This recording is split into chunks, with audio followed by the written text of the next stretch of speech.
Today, Great.com talks with Kirk Bloodsworth and Kwame Ajamu. Kirk is the executive director. Kwame is the chairman at Witness to Innocence. If you've not heard of them, they are an organization of, by, and for death row exonerees, built with a mission to abolish the death penalty and empower exonerated death row survivors to become effective leaders in this movement. If you're new to the podcast, please press subscribe on YouTube or in the podcast app, because today we are going to learn more about some of the major misses in our current criminal justice system and explore what we as civilians can do about it. Kirk, Kwame, welcome to the podcast. Pleasure to be here. Yeah, guys, I mentioned offline, I want to capture it online as well, but I've had the chance to do a little bit of research, a little bit of studying, if you will, over the weekend coming into this. And you guys have a powerful, powerful journey, a powerful message. I love what you guys have going on. And I'm blessed to be able to learn more and teach the listeners a bit about this. Thank you guys for doing it. Thank you for having us over. Yeah, absolutely. If we can, let's start at a high level here. I mentioned you guys have great positions, doing a lot with the Witness to Innocence. Can you tell us a little bit about who you guys are, what you have going on today? Certainly. Go ahead, Kwame.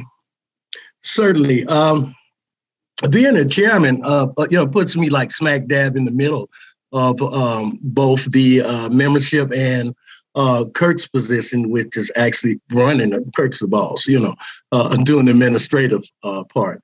And so there, is a balance of equality where Kirk and I, like now, we'll come together and do certain things. And then there's that other part where it's just me and the membership, So my position is like, I'm always the knee baby, so to speak, the one in the middle, but always pushing the envelope, so to speak, getting things done. And then of course there's my big teddy bear right there. Well, Kwame is correct. This is my third year as the executive director. This is the only executive director that's actually been exonerated. It's been on the board, not just on the board, but as running, the leadership of the program. So I go on my third year, and Kwame and I, to be frank, we have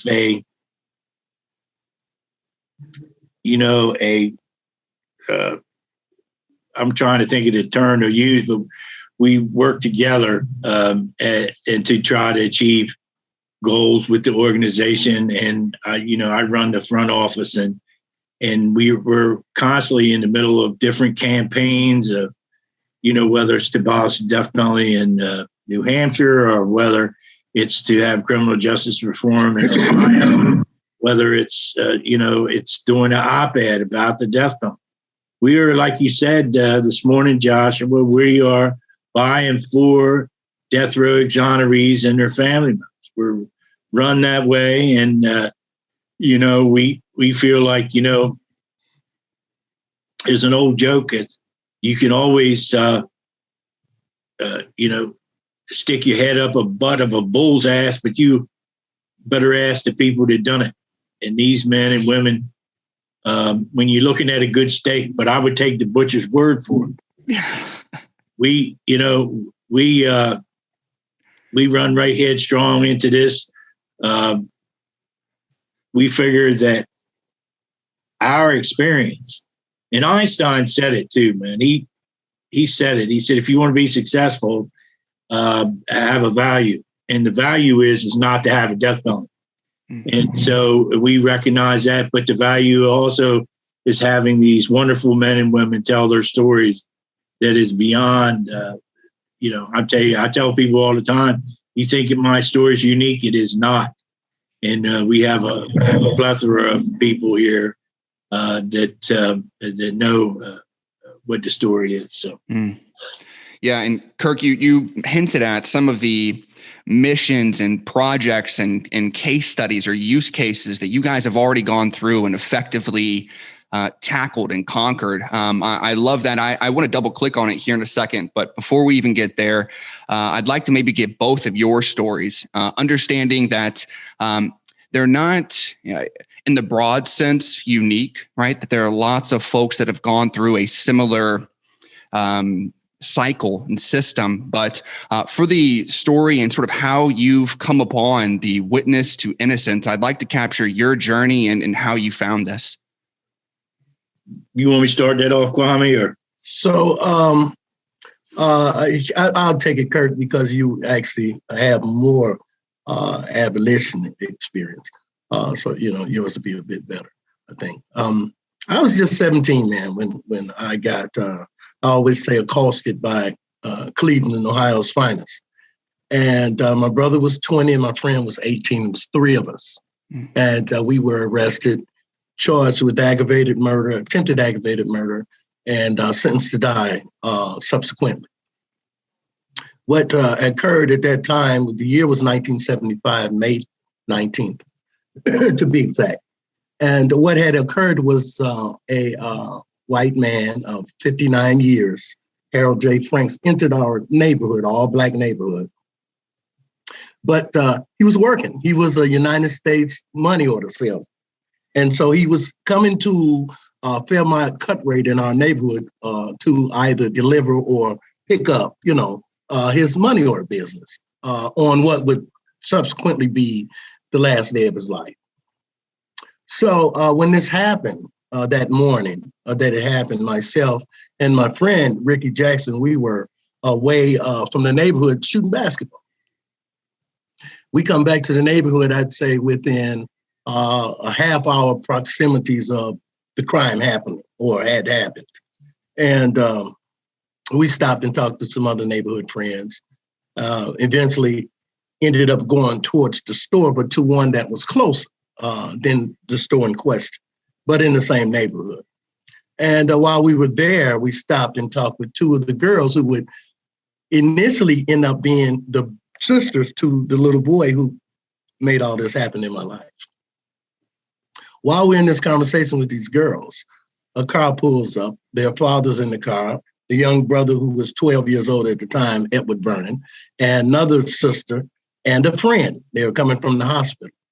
One of the girls leans out and say, "Hey guys, some man's got shot up at Mr. Robinson's store, he's laying on the ground." So that diverts our attention from what we were initially going to do.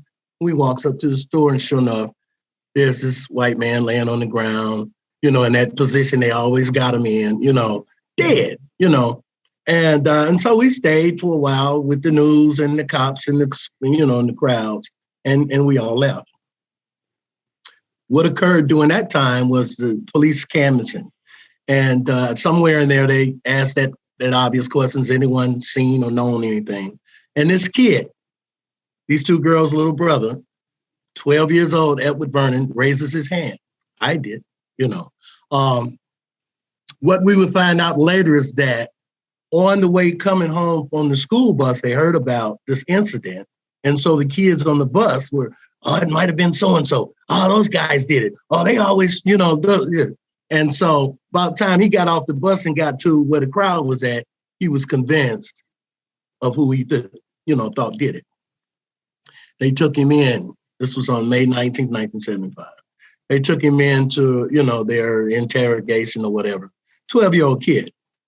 And May 25th of that same year, the same month, they raided my mother's house.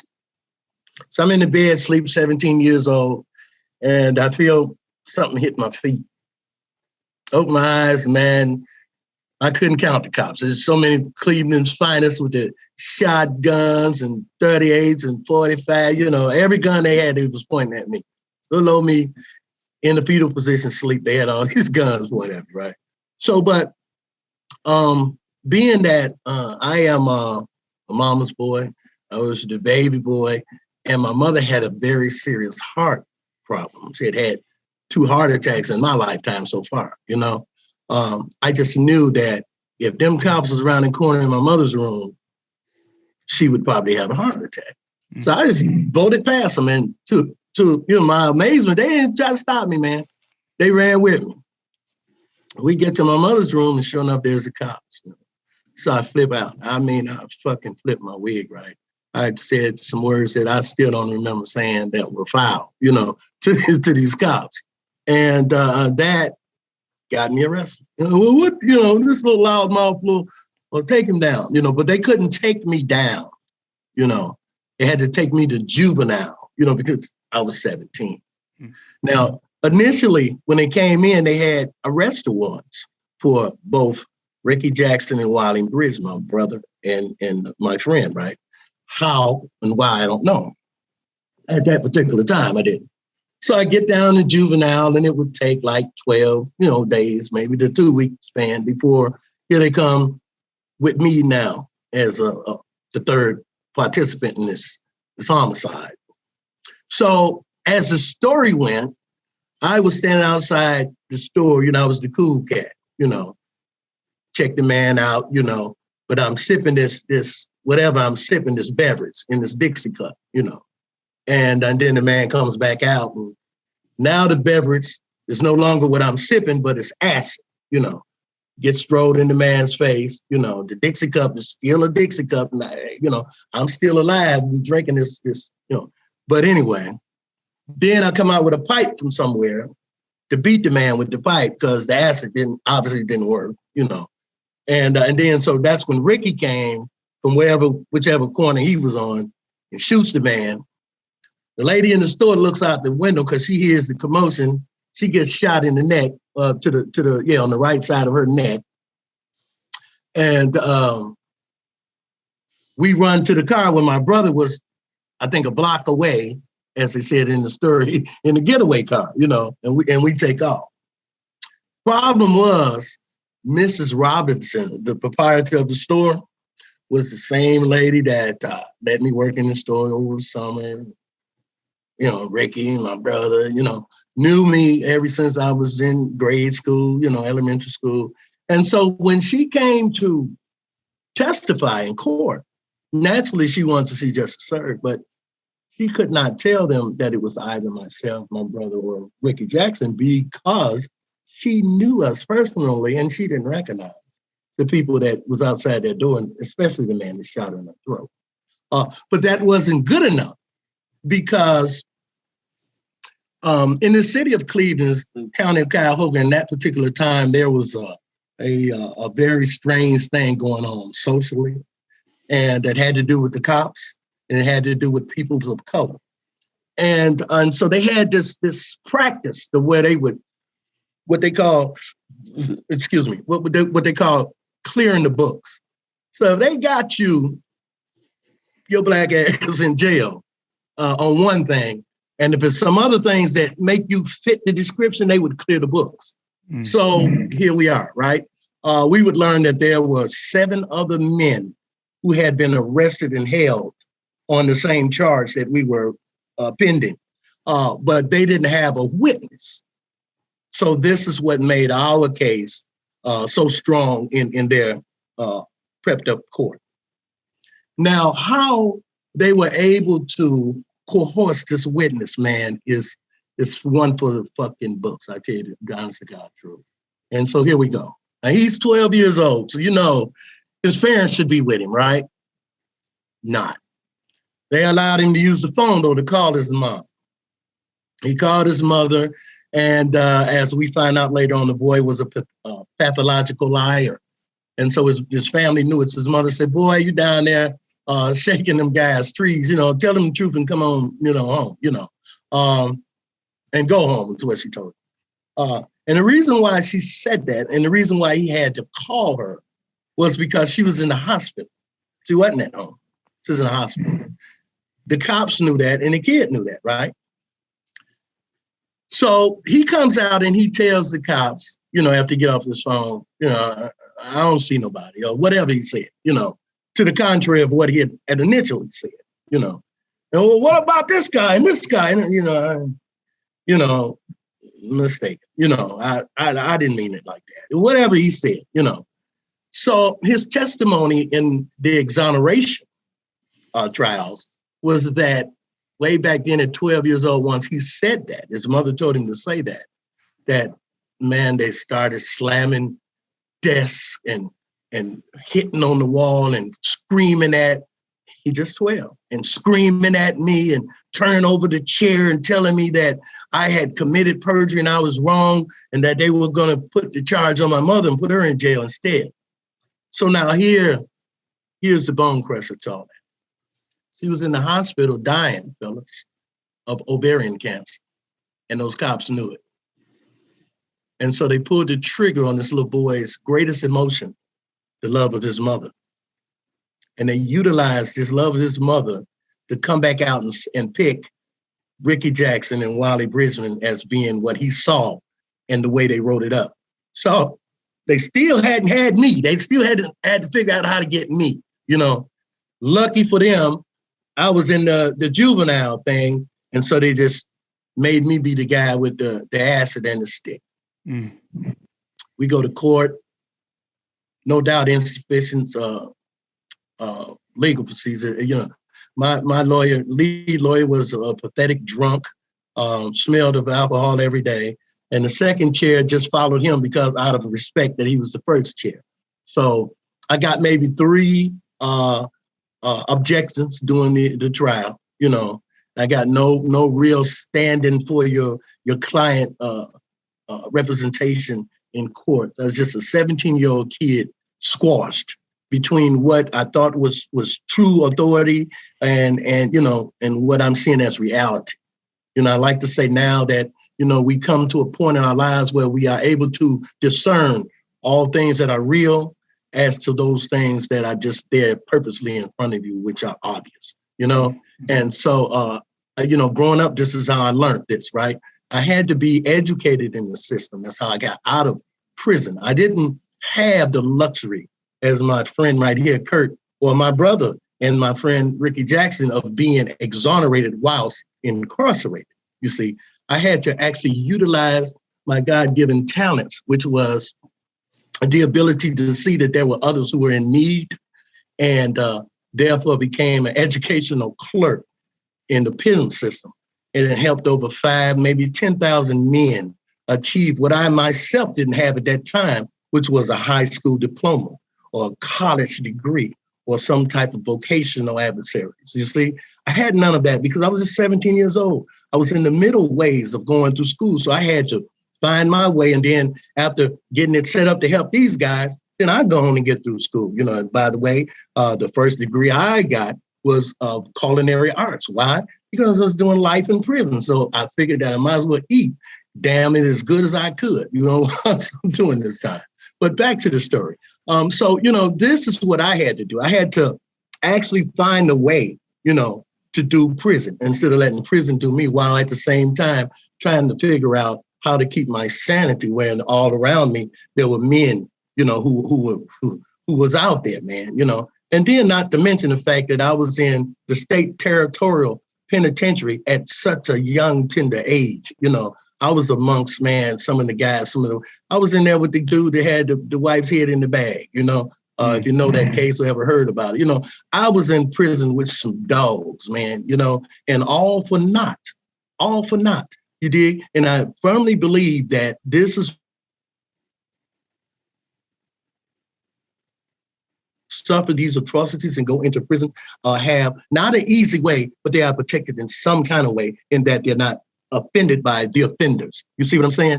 They try you, you know, but they never get to go as far as they intended to go because some force helps you along the way. Because why? You're fucking innocent. You dig? And man, I'm telling you, they put me at 17, not unturned 18 in that cell. I'm just a child. I'm just a kid. You know, I didn't know nothing. I couldn't figure it out. I began to question my very existence. I hated the fact that I was born into a world that would have done something like this to me. I questioned God. I wanted to join allegiance with the devil because in researching how this thing go with good and bad, you find out that Satan was supposed to have been the prince of the earth, and so he really ran the world. So hell, if God ain't helping me, how the hell do I get on the devil's side so I can come up out of this shit? You know, I went through the whole 9 yards, man, until I reached out and got books. You dig? I reached out at sale and grabbed them books off that cart. And that started taking me to another plateau, into another existence of being my who I am and coming to who I am. And then I flatly landed on George Jackson Soledad Brothers. And in that book, I always quote this, but it's you go a little further, but I'm gonna quote what I always quote. In that book, he says, it's a combination of letters in Soledad Brothers, if you don't know the book, that he writes first to Faye, his lawyer, and then to other people he just referred to as initials, like Dear Z or Dear M, like that. And in one of these letters, he's talking about prison specifically. And he says, prison will either destroy you or bring out the best that is within you. But the line behind that, I never talk about, Kurt. And the line behind that, he says, but know that everyone is affected. You hear me? But know that everyone is affected. And so, this is what I live by, man. This is how I got through prison, knowing that I was either going to fail, you dig, or I'm going to come about this shit here, because I ain't did it. First of all, I ain't did it. I'm not guilty.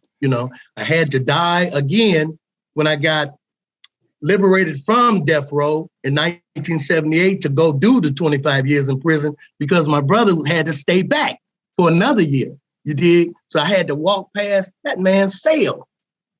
The first friend I had in life, the first hero I ever knew, my brother, 3 years older than me, I had to walk by his cell and go in the general population and leave him knowing that they mean to kill him back there. You did. So I'm sorry to interrupt, man. Your quote of everyone is affected, everyone is impacted. That is so powerful. I'm shaking a bit, man. I've got chill bumps. That your story is so strong, and it impacts grown men that go through what you went through. And you did it at 16, 17, 18 years old, and youth. And this was all based around a 12-year-old, a youth. There's a 12-year-old. A 12-year-old. There's grown men and powerful beings and folks that children and regular men, civilians, are afraid of, right? When you have power and police officers and lawyers and court and attorneys, and there's youth involved, there's so many holes in that, in how you were processed, in how this went. And when you look at it at face value, if you read it on paper or you saw it in a book, or you wouldn't get this level of detail. And to hear your story in the matter of 10, 12 minutes, man, it is so moving. It is so moving. I want to figure out, I want to ask you guys where the root of this challenge lies. Kirk, I don't want to glaze over your story here, brother. I'd ask, do you mind with detail that you're willing to share? Can you give us a little bit about sort of how you got involved in this? And then I do want to double click here on where's this coming from? Well, in 1978, when Kwame got off of death row, I just graduated high school. Not to tell you how old Kwame is, but certainly to understand where I was going. I was so far removed from any of this. I was a white boy in the middle of the suburbs. I was a track star. I was a discus star. I did all this stuff, and I was heading in the Marine Corps. I tell you what, there is nothing that I did in the Marines that was even remotely other than discipline, I suppose. And I did take prisoner of war training while I was in there. But I was, next thing I know, in 1984, I went right to the hammer. From the time I was arrested till from the day I went to death row was 8 months. 8 months. That was it. Do you want me to tell my story now? Please. So in 1984, a little girl by the name of Dawn Venice Hamilton was found brutally murdered in a wooded area near her home. A search ensued for the perpetrator of the crime. And this was a ghastly thing. A 9-year-old child out playing hide and go seek, according to what was said, and it was a hot summer day that day, and it was taken back in the woods, and the things that were done to this child. Let me tell you something. It's cringeworthy. It is so bad, and I wasn't even thinking about the ramifications of any of that then. But so the search ensued for a person that was described as being 6'5", curly blonde hair, bushy mustache, tan skin, and skinny. My hair was as red as your shirt, Josh. Well, it was bright red. I had sideburns down to here then, and I called him Eddie Murray's because there was a baseball player for the Baltimore Orioles, and he had the same kind, and a whole bunch of them on the team did it that one year, and I was just a big baseball nut, and I've worn glasses since I was 5 years old. I had a missing tooth in the front, and to say I was skinny even then was, I was not. I was 6 foot tall, about 225 pounds, but I was solid, and so it was all based on the witness ID of two little boys who put this perpetrator right next to Dawn by this pond area. She was looking for her friends. They got up that morning to play hide and go seek in the summer. And, they were looking for him. And according to what the two boys said, 8 and 10 years old, this guy spoke up and said he would help her find her friends. She had asked them to do it, and they declined. They had just caught this turtle, and they were more excited about that than anything that was going on. But probably one of the most horrific Baltimore County murders that ever happened in Maryland at the time was getting ready to take place, and they had no idea. So I was newly married at the time. I was young. I was only in 23, I think. And the girl that I was marrying was 10 years my senior. And so that didn't suit well with the parents, and she was a party girl, and we were just out having fun, and it's, you see it on Instagram today, it's a big thing or whatever, but back then it was looked bad upon. And, she was a lot. She was partying more than she was home. She wouldn't work in a pie shop and eating the pies. And that's not a bad thing to say. That's who's that going in. She didn't have much gumption. And, my mother would say she had a lot of gum, though. It's just like you stick gum somewhere, it don't move. And, she was like that. I never really thought about any of this. And I feel compelled to tell you about my first lawyer. And then I'll try to give it. But my first lawyer came to see me. And you guys, I want you to picture a prison visiting room, okay? And so your lawyer comes in through the other side, and he sits with his back to a brick wall. There's two big archways on either side of him, and you have to talk through that pane of glass on a telephone. And the first thing out of his mouth, he says, Kirk, you're in a lot of trouble. I thought that was very astute of him right away. They were seeking a death penalty in my case, and I was going down. 24 years old now, and ready and getting ready to hit the bricks. And the first thing he keeps talking, he says, but don't worry, Kirk. I know my way around the courtroom. I know my way around the criminal justice system. We're going to find our way out of here together. We talked about the case for about 20 minutes, one of only 3 visits this man came to see me in the 8 months it took to send me to death. And right before he leaves, he says the same thing he said in the beginning. He said, Kirk, I know my way around the courtroom. We're going to find our way out of here together. Put his hand on the glass like that to say goodbye, picked up his briefcase, turned around, and ran right in the wall.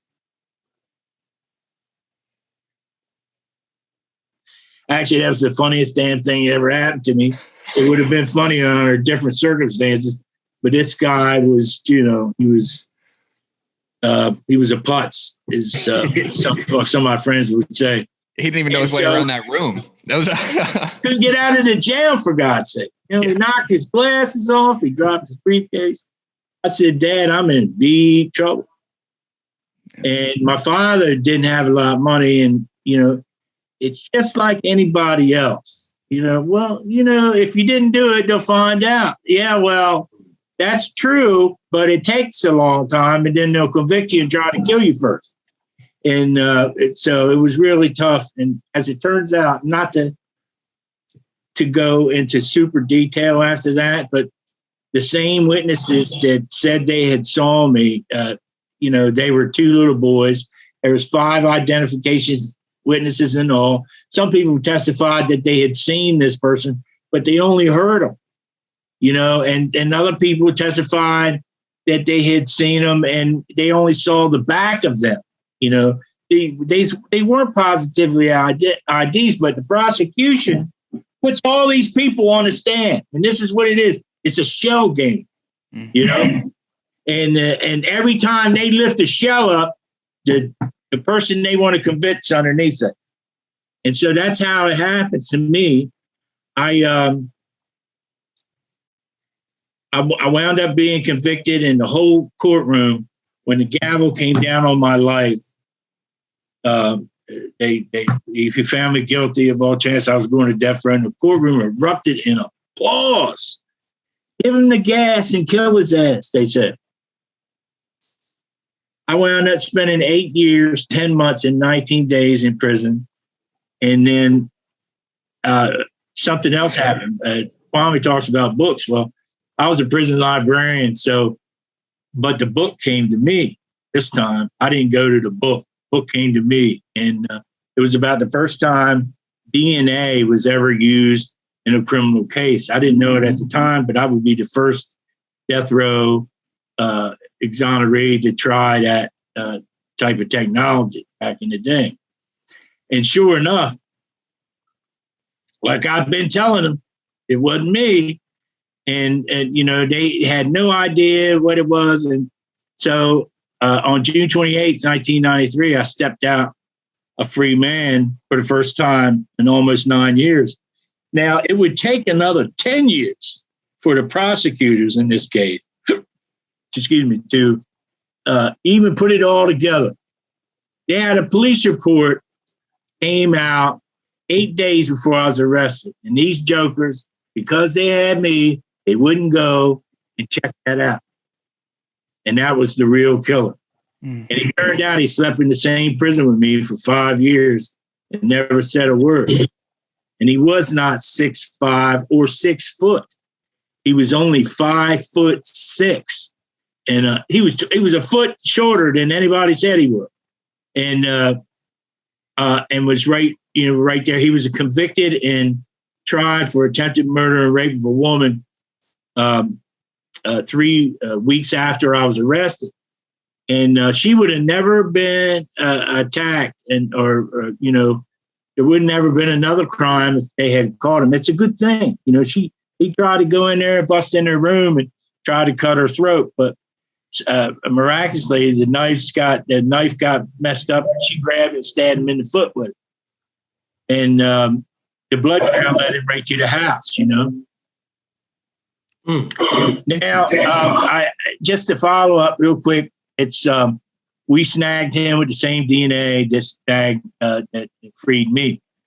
So I got a full pardon and all that stuff a year later, which just this past week now I was compensated $300,000 for my trouble, but they never had a compensation plan in Maryland just till last week.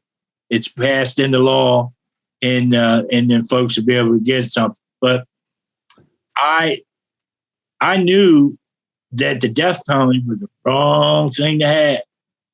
And it took me, I wasn't necessarily gung-ho about, working with these people and, everybody was against the death penalty. Because see, that's, I was born in Republican country, and you get what you deserve, and all that happy crap. But I knew damn well there was more to it than just that. And it turned out that I was absolutely right. We got almost 100, I think it's 185 in Kwame, exactly. death penalty survivors today. And, we can't have that.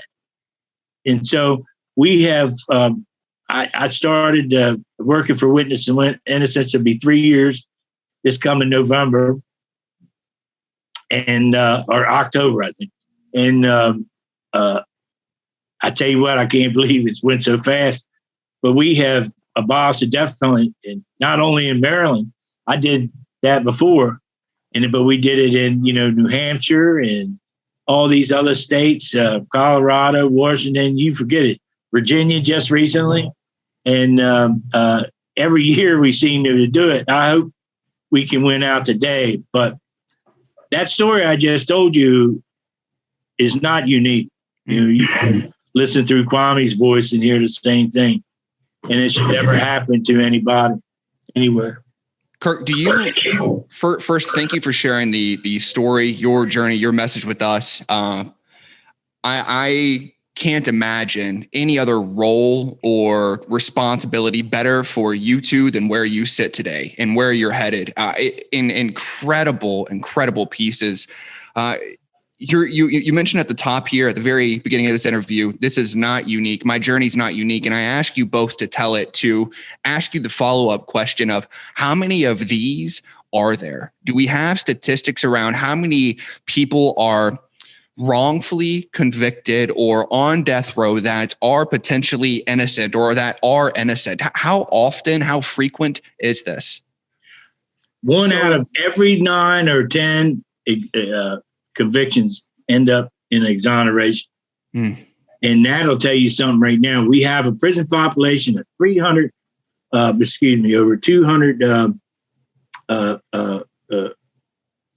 it's 2.5 million people. It's in prison. You know what? I don't know if I have that figure right, but the prison population is very high. And to have that many folks on death row is, to have found that many innocents, they believe that they haven't even hit the iceberg yet. And it's only the tip of it. And this is going to be, go ahead, Kwame, I'm sorry. What the elements that make up for innocence, and wrongdoing are, basic. But at the same time, they're so prime example.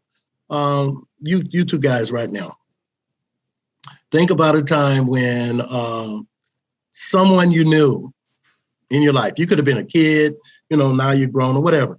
Someone that you knew went away, or you went away from someone that you knew, someone that, that's ever present in your mind and your heart. And you might have been in the store or washing the car, whatever, and you looked afar and you saw that person coming back or coming from wherever, getting out of the car. And you said, dang, there's so-and-so, but as they get closer, you realize it wasn't them. Has that ever happened to you? Oh, absolutely. Absolutely. Those are the primary basis for false identification. So now you put guns going off, the urgency of robbing or killing, it's easy to see how they could say it was him or her.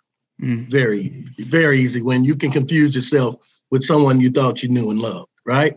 And then there's that old one, just the green envy thing where the cop and or the prosecutor feels that he or she has this one right and is just going to go ahead on with it. And the hell with that one slip of paper that's in so many, that's in at least 4 of the different cases that I've heard in Witness to Innocence so far. That one piece of paper that had the ballistics test that shows that he owned a 38, but the man was killed with a 9mm.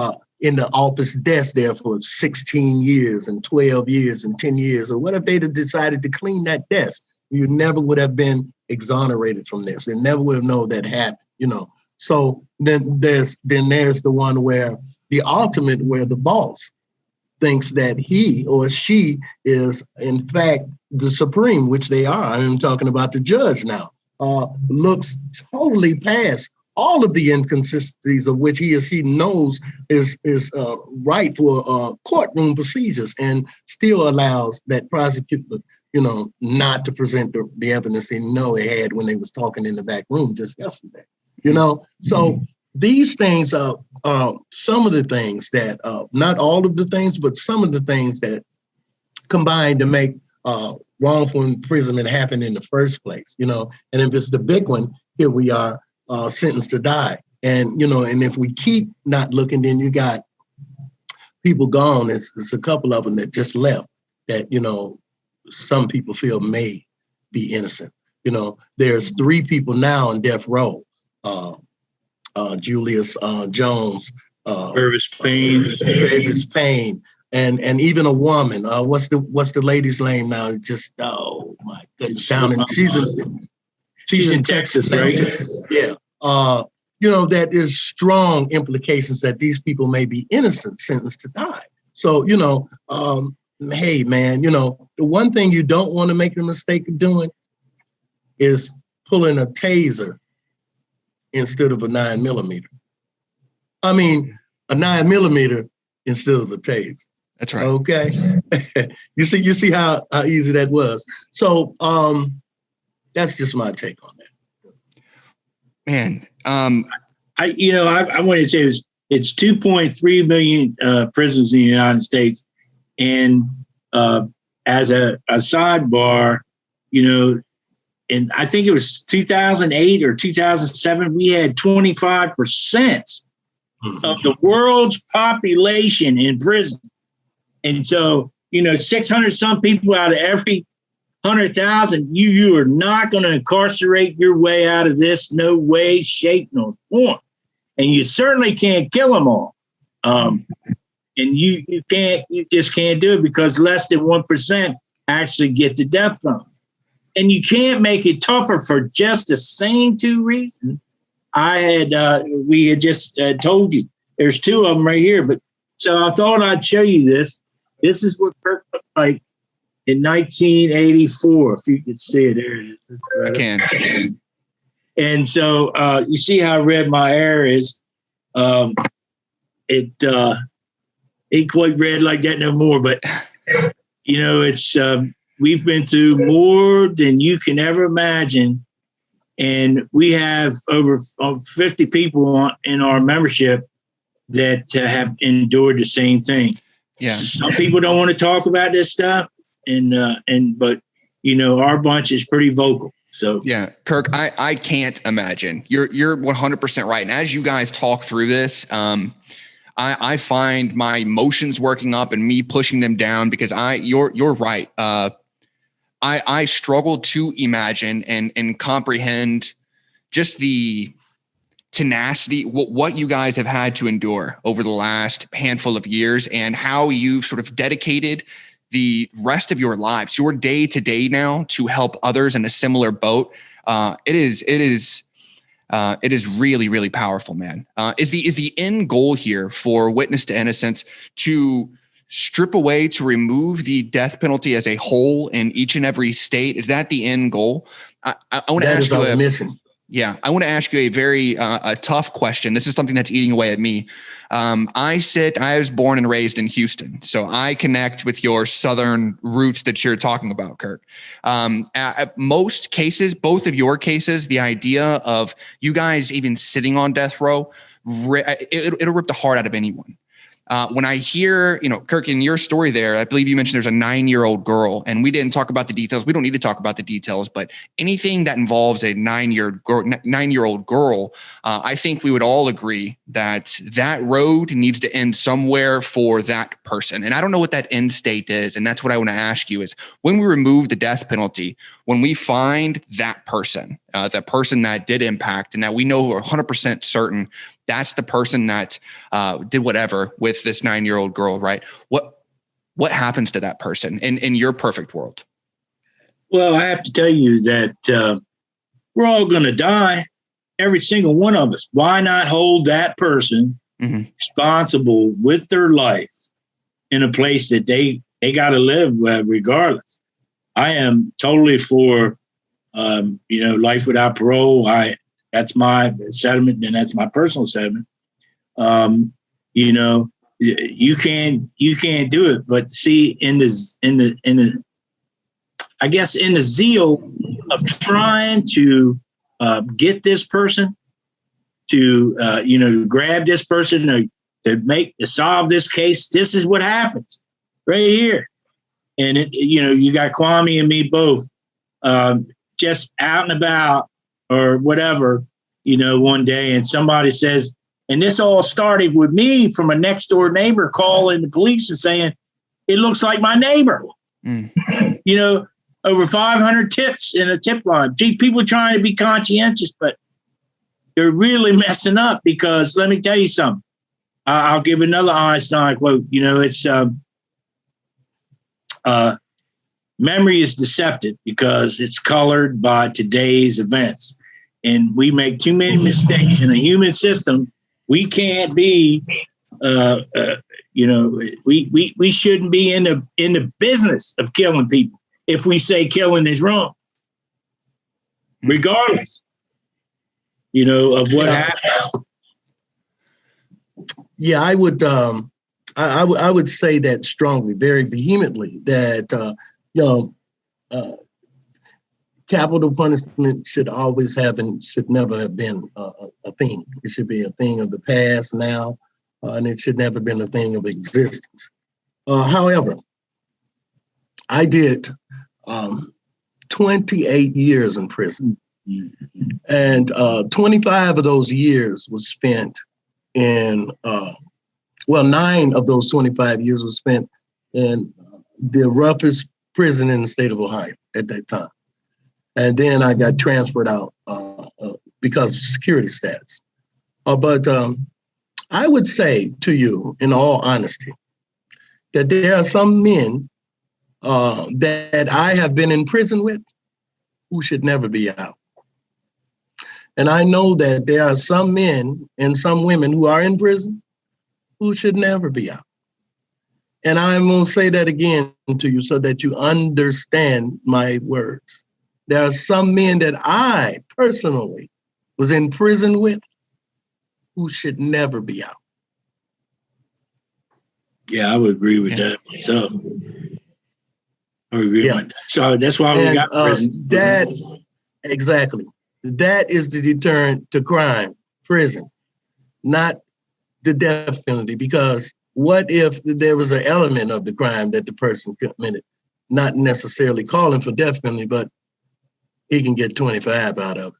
Yeah. You see what I'm saying? 100%. So I'm totally, my first thing I always say about the capital punishment, that it's not fair. So I feel like that on lower levels of correctional, and especially when it comes to crime, not crimes of passion, but crimes against other human beings, robberies, rapes, shootings, felonious assaults. Those people should be punished without a doubt, because we are all one breathing, man. It is just the ideology and the philosophy of a few of us who have made the most of us not realize that.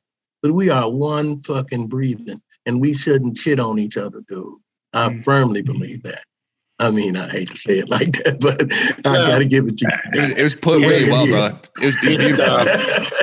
I think he's right on point. It's the only way you're going to be accountable is if you stay alive.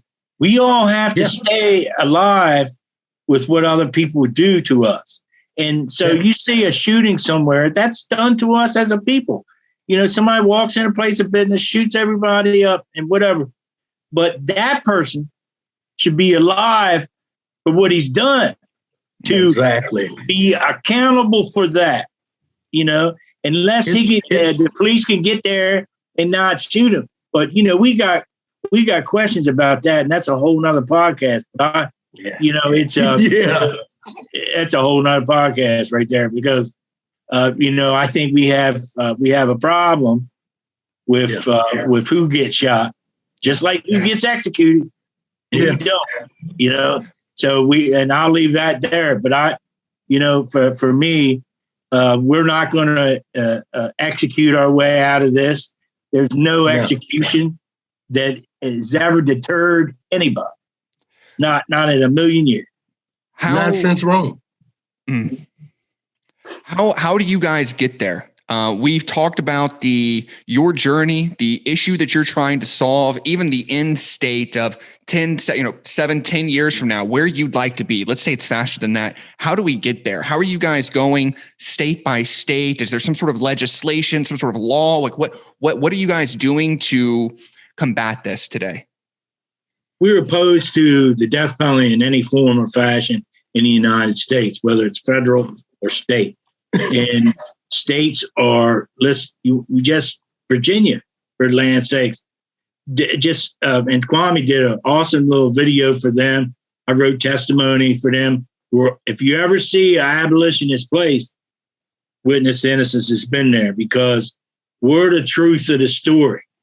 There is no death sentence, nowhere, outside of what Scalia ever said in his life, that is worth taking the life of an innocent person. Ever. For someone that has listened to this podcast. No, go ahead, Kwame. I'm sorry, bro. Yeah, I'm sorry. I want to kind of piggyback on that with Kurt. So, as you said, you asked about the legislation. Yeah, we have an obligation to campaigns as well. This is what makes this big wheel roll so good. We're always into a campaign that legislatively changes that law. Right now, personally, I'm here in Ohio with Senator Nikki Antonio and Steve Huffman. And their legislation is, of course, to end capital punishment. But what makes it so great right now is that never before in this state of Ohio, because it's a Republican state, has there been bipartisan enjoyment here. And now we have just as many senators. I wish I could show you my little clip, but we have just as many senators involved with this abolition of capital punishment here in the state. And we flood in the General Assembly, and so there's always it's just like combined charities. There's always a combined effort in abolition. This umbrella is very big. Now you're seeing what the gentleman does. This umbrella is very big, Kwame, let me add to that momentum, man. I mean, you guys have told a powerful message today. You're going to have lots of ears. I would like to funnel the folks that have this and that feel moved. I would like to funnel them towards you, and let's have them contribute. What is the best way for folks that haven't been involved to this point? Where can they go? How can they be involved? What could they be doing? Help me with that side. Give me some tactical items. So, you can, go ahead, Kurt. Well, you can go and just call Witness to Innocence, or email Jenny Sheeks and or Trisha Kocha and ask, or myself or Kwame. You can write us individually and to get this moving. Donate. Man, go on the website. Go on the website and witnessinnocence.org/donate and go ahead and help us out, because we could really use it. We're a nonprofit organization. We're not trying to make any kind of money out here. We're trying to stop somebody from. Now, there's another token to that. There's no federal compensation in the United States. There needs to be some, so these men and women can take care of themselves. I tell you what, $1 million to go through what I did ain't worth But what I'm saying is that whatever you can do, the states, and what we're talking about here, you need to abolish it. It took, the state of Maryland, where I come from, we abolished it in 2013. And they abolished the death penalty before they figured out what they were going to do with exonerated. It's, we don't have that many. I think it's like 15 altogether, but some states, my God, I don't know how many is it in Florida, Kwame? It is a ton down there. Florida, 20, Illinois, 20 some people. Yeah, man, 23 in Florida. You got issues. That is the issue that won't be solved unless you end it. Exactly. That's the beauty about this. You'll never know that it's working, and because, most of us will, because you won't be using it. That's like using a bad tire on a car. Remember that? Remember that Firestone and all that stuff with the tires and everything? As soon as they found out it had a bad tire, what did they do? They replaced it. Yeah. They replaced it with a brand new thing, and that is what we need today. Replace it by not doing it. If you pull the switch, you ain't got to worry about it. If you don't,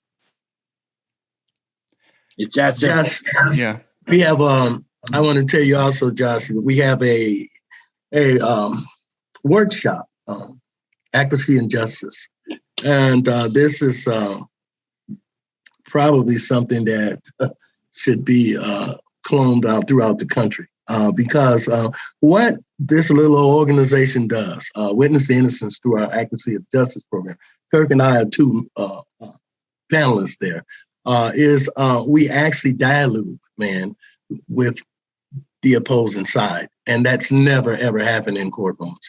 The offense and the defense, they don't bump heads like that. And so the ideal of this, and it's working in some places, especially like Brooklyn, New York, we get letters, I do especially from that prosecutor up there all the time about how, these guys are seeing now.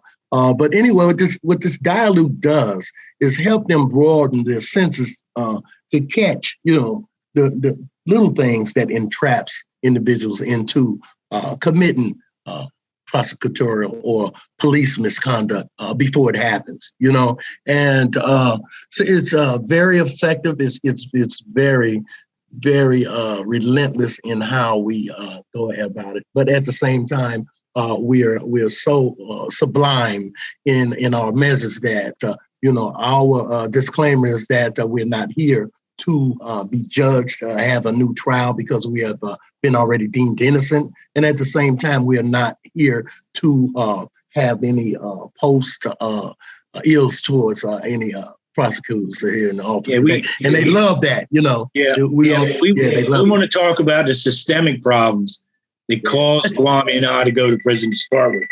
And that's the best way to describe it. Yeah. Guys, you, both of you, such forces, strength that you brought to this call.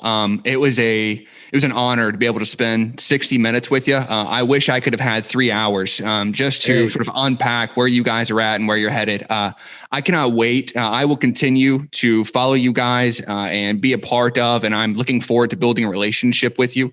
Thank you all for tuning in, and thank you both for sharing your stories. That was a really, really incredible.